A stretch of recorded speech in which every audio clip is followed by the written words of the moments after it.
Hello there. Bonjour à toutes et à tous, c'est MazetBreak Studio, j'espère que vous allez bien. Ce lundi 4 mai, c'était le Maze of Forth, et comme chaque année, Lego nous a gâtés à leur manière, c'est le haul de mes achats du Maze of Forth 2026. On commence par le magnifique logo Star Wars en Lego. C'était l'un des seuls sets à bénéficier d'une promo dessus, ce qui le faisait à 55€ au lieu de 70€, donc c'est pas la meilleure affaire sur le set, mais c'est pas la pire non plus, on a vu mieux, et de toute façon, le but c'était d'avoir le gift to purchase et pas d'avoir les meilleures offres, donc voilà, le logo qui ira rejoindre les étagères et qui a l'air d'avoir de superbes techniques de construction. On a ensuite le tout nouveau buste de Vador pour 50€ chez Lego et je le trouve très réussi.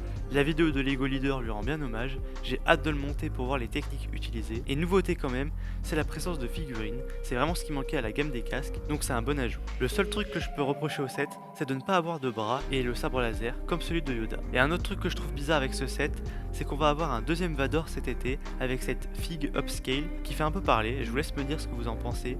Mais je trouve ça bizarre d'avoir deux Vador de collection la même année. Je pense que beaucoup auraient préféré avoir un autre playset. Enfin bref, un deuxième set à exposer donc, et c'est pas terminé. On change un peu des sets de collection pour un playset avec l'ATRT du film The Mandalorian and Grogu, un set que tous les youtubeurs ont conseillé de ne pas acheter tout de suite, et c'est sûr qu'on pourra le trouver moins cher dans quelques mois, voire même quelques semaines, mais voilà, j'en avais besoin pour ma mock du film, qui arrive très bientôt, puisque j'espère sortir la vidéo la semaine de la sortie du film. D'ailleurs, petite parenthèse, mais est-ce que vous attendez le film?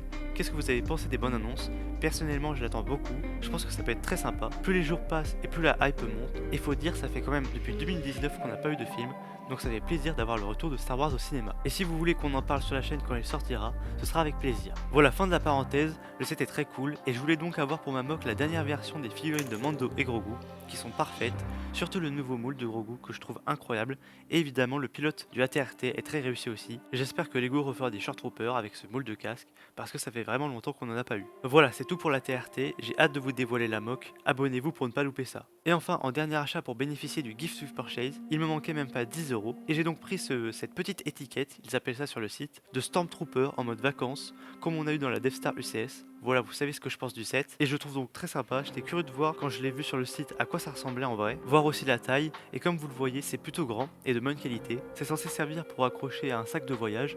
Bon, je sais pas si j'en aurais beaucoup l'utilité, mais en déco, à accrocher, je le trouvais vraiment pas mal. Et j'ai oublié de mentionner le wing de la série Andor, que j'ai eu sur Amazon pour 35€, donc moins 50% par rapport à chez Lego, donc ça c'est une bonne offre. Et donc tous ces achats m'ont permis d'obtenir le premier Gift with Purchase, donc le polybag du Razor Crest. Bon voilà, c'est toujours sympa de l'avoir, j'ai les précédents encore scellés, je pense que lui aussi pour le moment il va rester scellé. Mais le plus important c'est le Darksaber pour 160€ d'achat dans la gamme Star Wars, mais pas surtout, comme les UCS, enfin ça c'était pour le polybag.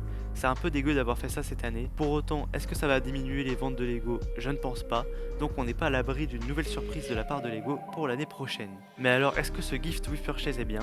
Pour moi oui, ça reste un bon Gift with Purchase, même sans figurines, et d'ailleurs j'ai l'impression que beaucoup ont oublié qu'avant c'était comme ça. Pendant longtemps Lego offrait juste des sets sans figurines, des sets qui restaient très sympas je trouve, donc pour moi il faut pas trop juger un Gift with Purchase par la présence ou non de figurines. Le sabre est bien fait, je pense pas qu'une figue de Mando était nécessaire, peut-être d'un personnage plus rare, mais j'y croyais pas donc je ne suis pas surpris. Et on termine ce haul avec le poster, offert entre guillemets pour 1800 points Insiders, un magnifique poster signé l'artiste Joe Hogan, qui avait également fait celui de l'année dernière et qui était magnifique aussi, peut-être même plus, il était très original, et donc voilà, le poster de cette année. Et bien voilà, c'est tout pour ce haul du Maze of Forth. Dites-moi en commentaire si vous aussi Lego vous a eu avec ce Gift with Purchase, et moi il ne reste plus qu'à vous dire à bientôt pour une prochaine mock sur la série Maul Shadowlord, et en cette période du Maze of Forth, que la force soit avec vous. Psst, si t'es encore là et que t'as aimé la vidéo, n'hésite pas à lâcher ton plus haut Mazette dans les commentaires.